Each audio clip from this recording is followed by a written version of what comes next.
Bismillahirrahmanirrahim. Assalamualaikum warahmatullahi wabarakatuh. Perkenalkan, nama saya Dia Fitra Alfia dari kelompok 6, kelas BKPIE semester 4. Di sini kami akan membahas tentang institutional discrimination. Pengertian yang pertama akan dibacakan oleh saya sendiri, yaitu pengertian diskriminasi kelembagaan. Bahwa diskriminasi kelembagaan adalah perlakuan buruk terhadap anggota kelompok minoritas karena aturan yang jelas dan mutlak yang mengatur perilaku, termasuk aturan yang ditetapkan dan ditegakkan oleh perusahaan, sekolah, pemerintah, pasar, dan masyarakat. Diskriminasi kelembagaan terjadi ketika aturan praktik atau pemahaman tentang perilaku yang pantas secara sistematis menguntungkan atau merugikan anggota kelompok tertentu. Selanjutnya yaitu ada sejarah diskriminasi kelembagaan. Sejarah Amerika Serikat penuh dengan contoh diskriminasi kelembagaan. Selama bertahun-tahun, pemerintah memiliki undang-undang yang membedakan orang kulit hitam dan orang kulit putih dalam setiap segi kehidupan. Pemungutan suara, pekerjaan, pendidikan, dan bahkan akses ke fasilitas publik. Sekian penjelasan dari saya, dan selanjutnya akan dilanjutkan oleh kawan-kawan saya. Terima kasih. Oke, selanjutnya saya Juwita Permatasari, NPM 1911080331. Di sini saya akan menjelaskan materi tentang diskriminasi yang dilembagakan di sektor pendidikan dalam lembaga-lembaga pembelajaran pada tingkat lainnya yang pada gilirannya mencegah seseorang dari memperoleh peluang kerja lainnya. Oke, selanjutnya ada diskriminasi yang dilembagakan di tempat kerja. Menurut Gawasira dan Kavasira berpendapat bahwa diskriminasi kelembagaan bekerja sebagai efek ganda dalam kesempatan yang ditolak pada satu tingkat menjadi sumber daya yang kurang.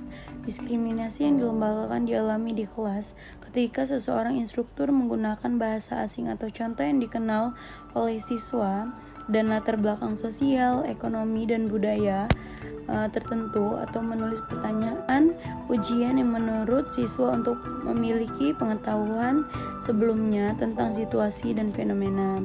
Assalamualaikum warahmatullahi wabarakatuh. Perkenalkan, nama saya Anita Putri, Prodi Bimbingan Konseling Pendidikan Islam semester 4, NPM 1911080267. Di sini saya akan menjelaskan materi tentang konseling multikultur. Yang pertama ada materi diskriminasi yang dilembagakan di tempat kerja. Gawasira dari Kasbira 2005 berpendapat bahwa diskriminasi kelembagaan bekerja sebagai efek ganda dalam kesepakatan yang ditolak pada satu tingkat menjadi sumber daya kurang pada tingkat lain yang pada gilirannya mencegah seseorang dari memperoleh peluang kerja lainnya. Sebuah kasus dititik adalah persyaratan ketinggian untuk posisi sebelum tahun 1970-an. Pasukan polisi di sekitar Amerika Serikat umumnya memiliki persyaratan ketinggian, katakanlah 5 kaki 10 inci. Dan yang kedua ada manfaat dari diskriminasi kelembagaan. Pendukung keinginan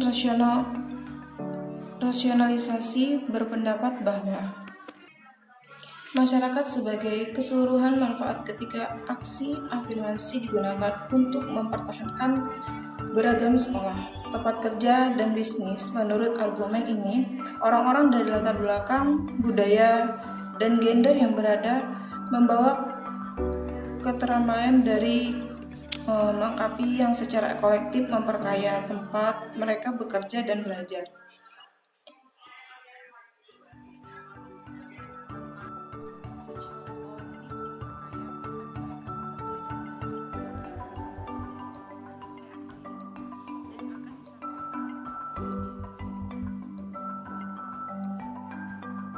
Yang secara kolektif memperkaya tempat mereka bekerja dan belajar. Sekian presentasi dari saya akhiri dan akan disampaikan.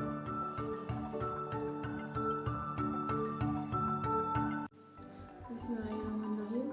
Assalamualaikum warahmatullahi wabarakatuh. Perkenalkan, nama saya Dian Nurhayati, NPM 1911080297. Saya akan menjelaskan materi yang telah dijelaskan oleh teman saya. Selanjutnya ada pelanggaran diskriminasi kelembagaan. Verger tahun 1994 berpendapat bahwa meskipun penjelasannya biologi sederhana tentang perbedaan ras adalah rasisme, budaya yang langka terus menjelaskan ketidaksertaan.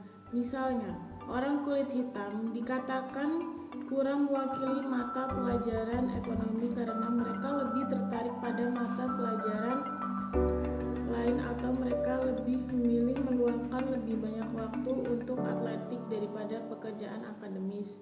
Karena kebudayaan mereka terlalu menghargai nilai yang terdahulu dan secara tidak mewadai kemuliaan kehidupan kepikiran. Pandangan ini memiliki akar yang jelas dalam rasisme biologis. Kulit hitam masih terlihat sebagai malas dan dari IQ yang rendah untuk orang kulit putih, sehingga aturan dan peraturan akan dibuat sedemikian rupa sehingga mereka didiskriminasi dan memiliki akses terbatas untuk tingkat tertentu atau pendidikan lembaga pendidikan. Lalu ada advokasi melawan diskriminasi kelembagaan.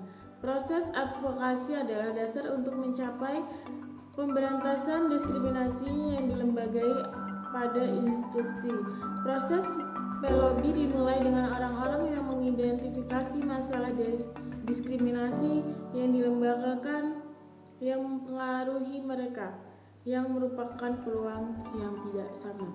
Sekian, terima kasih. Wassalamualaikum warahmatullahi wabarakatuh. Baiklah, sekian penjelasan dari kelompok kami. Terima kasih. Wassalamualaikum warahmatullahi wabarakatuh.